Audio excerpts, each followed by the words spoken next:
30, 40 years ago, I was seeking to do custom fascination in order to correct the asymmetry. In this study, what I found at the time, I found that when you cut around the recipient, the opening never is round. It has a straight shape. But what I found that this shape is always very much related to the Placido configuration we had before. So using the Placido at that time, I could predict somehow the shape of the open cornea after the definition. In this sense, you can predict somehow that time should be, let's say, this customized donor. Of course, the time was not a way to think about femtos or have this technology to, let's say, personalize your cut and your treatment. So I think that the major problem we had up to now in this type of surgery is the post-operative astigmatism, either regular or irregular. The source of the astigmatism very often is the misalignment of the anterior surface between donor, button, and posterior. Never they have the same thickness, and it is also not easy to suture and pretend, let's say, the one-by-one relation. We have some rotational misalignment also. We have uneven suture tensions, so you have to be very good for the surgeon to have always the same tension in your suturing. We have also wound healing, which is post-operative, somehow is very slow and is generally also an asymmetric healing.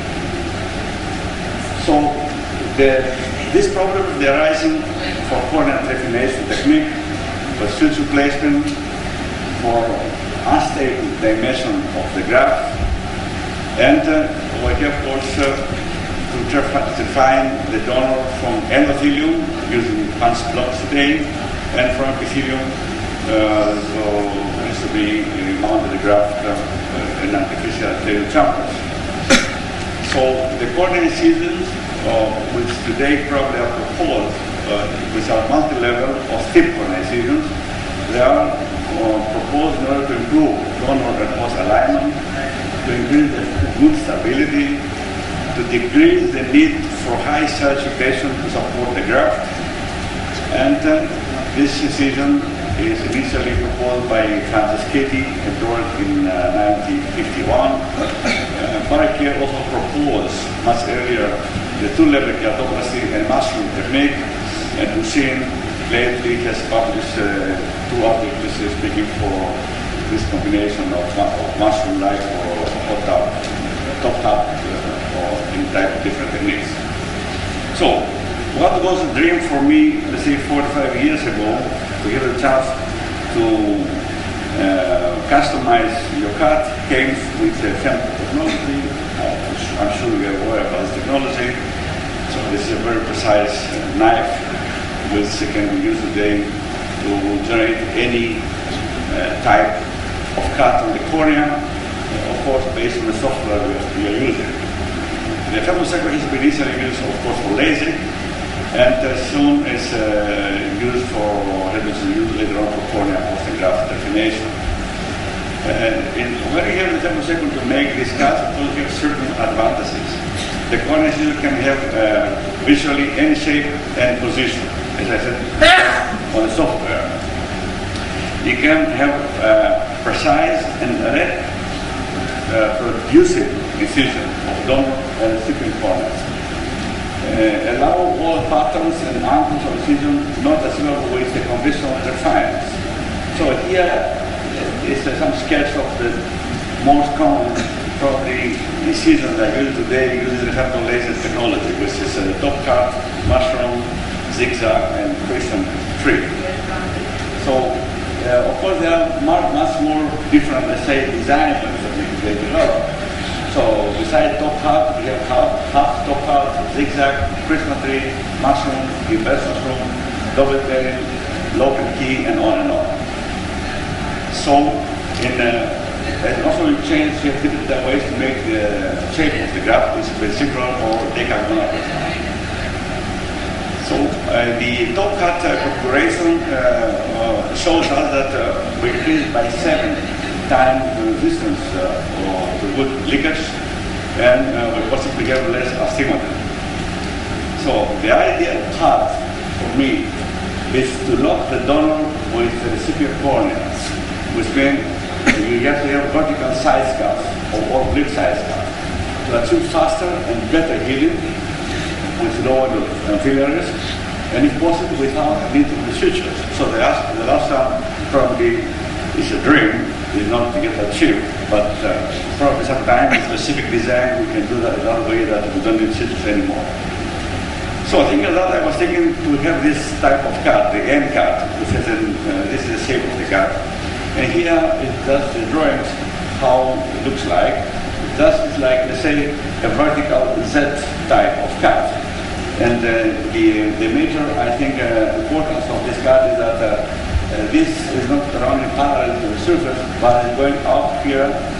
So means that here is a type of angulation when you lock, let's say, the donor on the recipient. So you can do that today with, at least in my clinic, it was possible to do with the wave-light femto laser. You can see here how nice you can precise do this type of cuts. You can change any parameter, of course, on the electron microscopy. Here are the principles, how it works. The end cutter is not only for locking here the cornea better, but also in that way made that we can use the edge of the donor here to guide and precise the suture in the deep end of the recipient, which means you can really have a one-by-one relation, at least of the anterior part of the cornea. And when the pressure in eye rises a little bit up, then you have this type of biomechanical effect in these edges. That's been as the pressure is higher, you lock much more and much better the donor and the recipient. And again, the suturing, as you see here in this sketch, is very easy to do and very easy to be controlled under the microscope.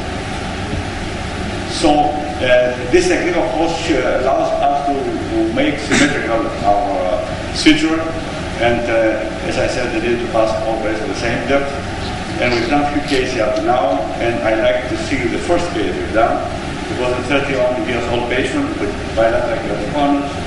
He gets on one eye, he gets to go ahead ventricular keratoplasty, a traditional one, and this was the left eye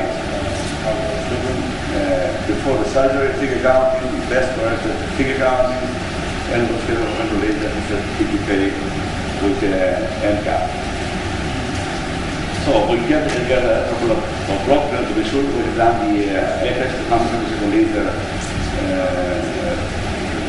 application use this system for the end cut, and we do the parameter show anterior chamber for the graft penetration. This is the anterior chamber, the artificial one we use to cut the donor, and you will see here in the video how it works. It's very easy. This is the cut that is designed on the wave screen. You can see at the same time what I see here on my binocular here, and I'm using here is the design of the end cut. This is the donor. You see that the whole procedure is happening very fast.